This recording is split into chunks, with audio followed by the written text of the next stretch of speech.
রকির চোখে মুখে ভয়ে ছাপ পরিষ্কার বোঝা যাচ্ছিল, কিন্তু সে মনের মধ্যে সাহস নিয়ে ছায়া বাঘের সাথে হাঁটতে থাকে।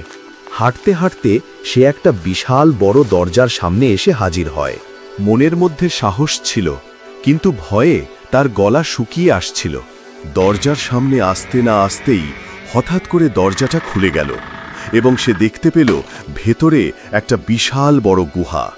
গুহার ভিতরে ঢুকতেই সে দেখতে পেল ভেতরে রয়েছে একটা শহর, যা বাইরের শহরের থেকে সম্পূর্ণ আলাদা, যেখানে ঘরবাড়ি, গাছ, এমনকি পাখিরাও ছায়া দিয়ে তৈরি। সবকিছু অস্পষ্ট অথচ জীবন্ত। হঠাৎই একটা ছায়া বিড়াল রকির দিকে এগিয়ে আসে। তার চোখে মুখে করুণার ছাপ। সে মলিন সুরে বলে, তোমার বাবা আমাদেরকে উদ্ধার করতে এসেছিলেন। সে আরও বলে, এই পাহাড় এক অভিশাপ বয়ে বেড়ায়। যারা ভেতরে সত্য জানে না তারা ছায়ায় হারিয়ে যায়। এই কথা বলতে বলতে হঠাৎই সেই কালো ছায়া বিড়ালটা ঘন কুয়াশার মধ্যে মিলিয়ে যায়।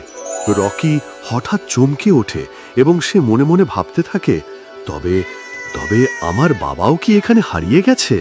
সে এদিক ওদিক তার বাবাকে খুঁজতে থাকে। রকি কি পারবে এই ছায়ার পাহাড় থেকে তার বাবাকে উদ্ধার করতে? জানতে হলে পরের পার্টের জন্য অপেক্ষা করুন এবং আমাকে সাবস্ক্রাইব করে পাশে থাকুন এবং অবশ্যই কমেন্ট করে জানাবেন কেমন লাগলো।